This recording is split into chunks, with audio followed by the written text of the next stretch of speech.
வணக்கம் நண்பர்களே, நாம் இன்றைக்கி பார்க்க போகிறது கோழி வளர்ப்பவர்கள் நிழலுக்காக என்னென்ன வகையான மரங்கள் ஈஸியாக நம்ம வளர்க்கலாம் அப்படிங்கிறதுக்காக தான் நம்ம இன்றைக்கி இந்த வீடியோவில் பார்க்க போகிறோம். வீடியோ பார்க்குறதுக்கு முன்னாடி இதுவரை நம்ம சேனலை சப்ஸ்கிரைப் பண்ணாதவங்க சப்ஸ்கிரைப் பண்ணிக்கங்க. கூடவே பக்கத்தில் இருக்கிற பெல் ஐக்கானையும் ப்ரெஸ் பண்ணிக்கங்க. அப்போ தான் லேட்டஸ்ட் நோட்டிஃபிகேஷன்ஸ் உடனுக்குடன் உங்களுக்கு தெரிய வரும். முதல்ல நம்ம பார்க்க போகிறது வேப்ப மரத்தை பற்றி தான். இந்த வேப்ப மரம் பார்த்திங்கனாவே இயற்கையிலேயே பார்த்திங்க அப்படின்னம்னா இது அதிகமாக நோய் எதிர்ப்பு சக்தி கொண்டது. அதோடு பார்த்திங்கன்னா இதனோட பழங்கள் எல்லாமே பார்த்திங்கன்னா மருத்துவ குணம் நிறைந்திருக்கிறதுனால மருத்துவ குணமும் நிறைந்திருக்கு. அதோடு பார்த்திங்கன்னா இந்த காக்கை குருவிகள் இது எல்லாமே அது சாப்பிட்டு அதனோட எச்சத்தில் விழுந்து இந்த வேப்ப மரம் பார்த்திங்கன்னா உங்களுக்கு அதிக அளவில் முளைச்சிக்கும். அதுவும் பார்த்திங்கன்னா சைடில் ஓரத்தில் இப்படி முளைச்சிருக்கு அப்படிங்கிறத பார்த்திங்கன்னா உங்களுக்கு கம்பி வேலி அமைப்பதற்கு அது ஈஸியாக உங்களுக்கு அதுக்காக தனியாக நீங்கள் மரங்கள் நடணும் அப்படிங்கிறது இல்லை. இதுவே உங்களுக்கு நீங்கள் இந்த மரத்துலேயே நீங்கள் கட்டலாம். அடுத்தது பார்த்திங்கன்னா விரிய மரம்.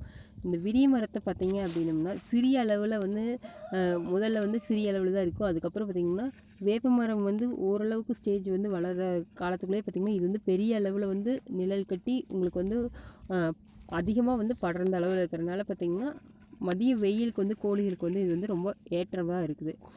அதுக்கடுத்தது பார்த்திங்க அப்படின்னா ஒரு 3 விரிய மரம் ஒரு வயலில் வச்சு விட்டுட்டீங்க அப்படின்னாவே அது கோழிக்கான நிழலுக்கு போதுமான அளவில் இருக்கும். அது போக இடையில பார்த்திங்க அப்படின்னா நீங்கள் வாகை வைக்கலாம்.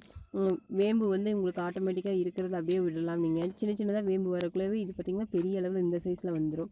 அதுக்கப்புறம் பார்த்திங்கன்னா வாகை மரம் பார்த்திங்க அப்படின்னம்னாவே அதுவும் அதே மாதிரி தான் இந்த விரிய மரம் போல சிறிய அளவில் ஃபஸ்ட்டு பார்த்திங்கன்னா கொம்புகளாக தான் இருக்கும். ஒரு 2-3 வருடங்கள் ஆயிடுச்சு அப்படிங்கிறப்ப பார்த்திங்கன்னா ஓரளவுக்கு பறந்து விரிந்து பெரிய அளவில் பார்த்திங்கன்னா உங்களுக்கு காணப்படும். இதில் உள்ளுக்குள்ளே பார்த்திங்க அப்படின்னம்னா நம்ம சிறு சிறு இந்த பூலாங்குச்சி இந்த மாதிரி இதெல்லாம் பார்த்திங்கன்னா ஆடுகளுக்கு உகந்ததாக இருக்கலாம். இதை நீங்கள் அடுத்த ஆடுகளுக்கு இது கட்டிக்கலாம்.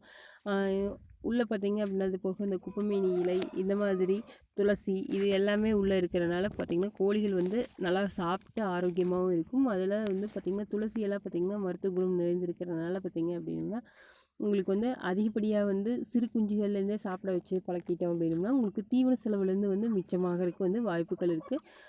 வாகை மரம் பெரிய அளவில் படர்ந்து இருக்கிறதுனால பார்த்திங்கன்னா உங்களுக்கு நிழலும் உங்களுக்கு அதிகமாக இருக்கும். அதுக்கப்புறம் பார்த்திங்கன்னா புளிய மரம். இந்த புளிய மரம் அதே மாதிரி தான் பார்த்திங்கன்னா சிறிய அளவில் இருந்துச்சுனாலும் உங்களுக்கு நிழலுக்கு பயன்படுது. நன்றி.